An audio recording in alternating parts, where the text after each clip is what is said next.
I can safely say the Calgary Flames have a split personality disorder.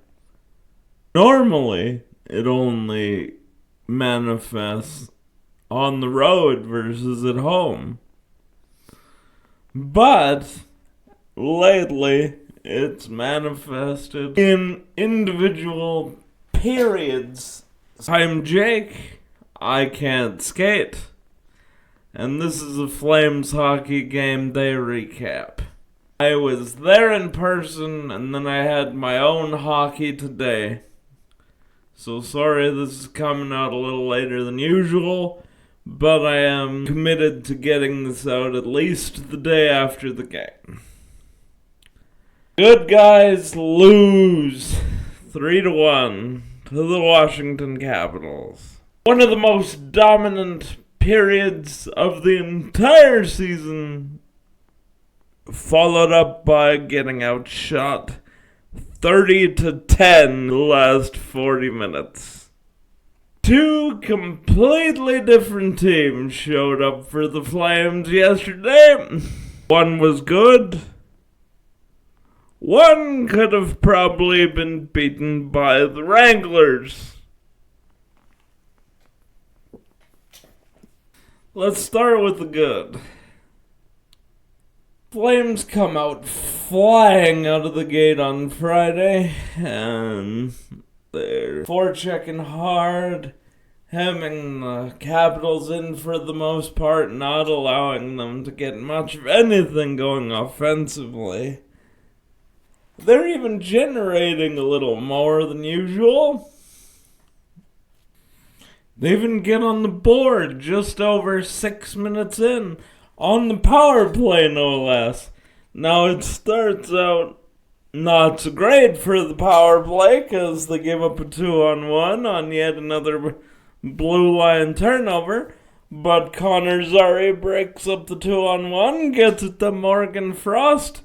And boy, is it refreshing to see the Flames take advantage of another team's poor gap control on the rush defense.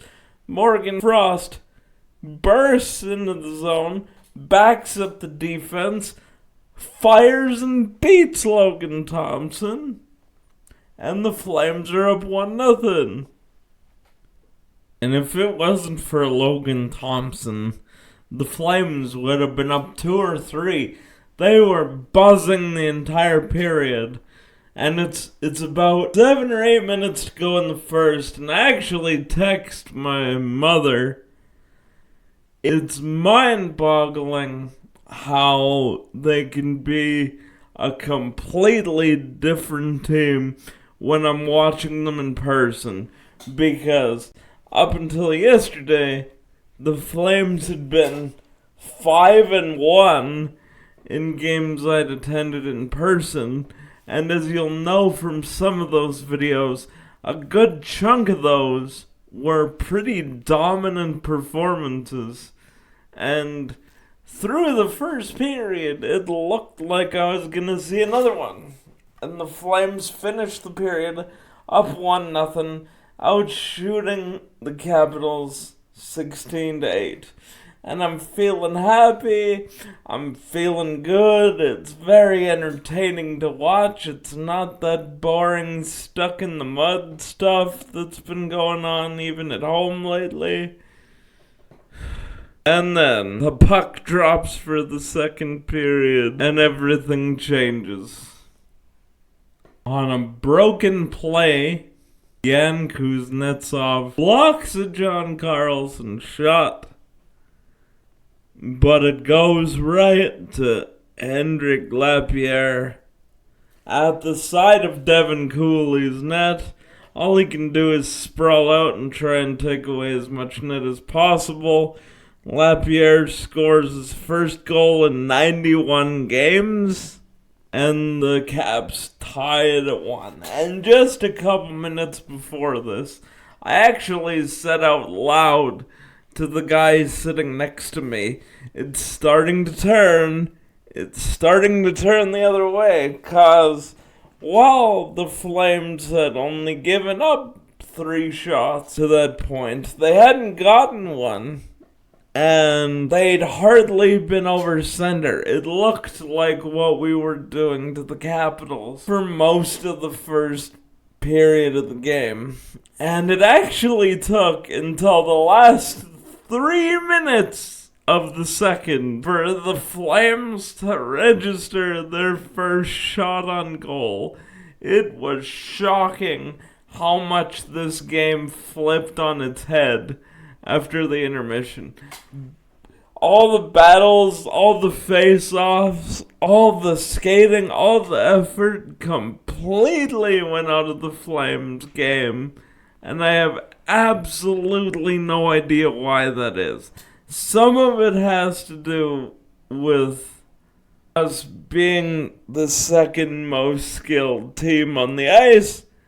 But the most frustrating thing about this Flames team, the thing that makes me mad watching them, is seeing periods like the first period where they can beat anybody in the world. They look like the team from the end of last year, and then they just flip a switch and that's gone. And I don't know why. God bless Devin Cooley. The poor guy was doing gymnastics multiple times in the second and third period to do everything he could to try and steal points for this hockey team. He gave them everything possible and more. And after being outshot 17-4 in the second, the game still tied at 1-1. And then the same thing happens in third. And Devin Cooley's heroic, and he's stopping Ovechkin and Leonard and everybody on this Capitals team. But finally, off a lost face-off, and then a lost puck battle behind the net, Justin sort of throws it in front of Tom Wilson. Cooley makes a great save, but he can't stop Alexei Protas.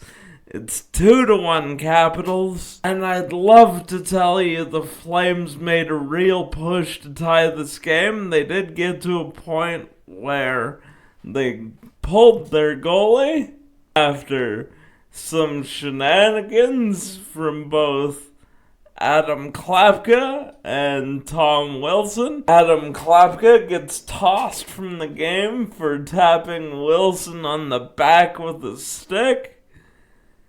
Tom Wilson does some Oscar-worthy acting on a high stick to draw a penalty late in the game.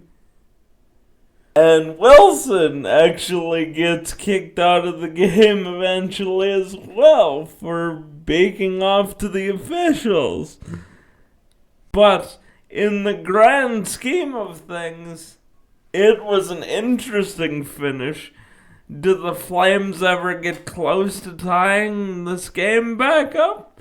No, they don't, because they reverted back to the offensively inept team that they have been in this recent stretch and to start the season. And their will to win just seems to have been sapped recently. That was the best way I've seen it put. Whether it was the Anderson trade or just looking at the standings and seeing how many teams they gotta jump, something is taking the will to win away from this team. And ultimately, yesterday it ends with the NHL's all-time leading goal scorer, Alex Ovechkin, throwing it into the empty net, 3-1 Caps, and some of you are excited about it. And yet, even though you're glad the team is not doing very well in the standings because you're prioritizing the long game in the draft. I don't necessarily agree with you, but it's a valid standpoint, I guess. You're not happy with how they're doing it because the kids aren't playing enough and the brand of hockey isn't entertaining enough. Well, the second one I absolutely agree with you on, but we'll go back to something I said early in the season. If the veterans playing is getting the team where you want it to be, why would you be upset with the veterans playing? You want the team to get a top 3 pick. They are in a position after Friday to do that, playing the veterans. Why would you want them to change that? You also want the kids to develop, so do I. But I thought the main goal of this year for you on Team Tank was for the team to get a high draft pick. They're doing that. And now you're questioning how it's being done. I don't understand it. Maybe you'll explain it to me when you do all the YouTube things. Like, comment, share, and subscribe. And as always, go Flames.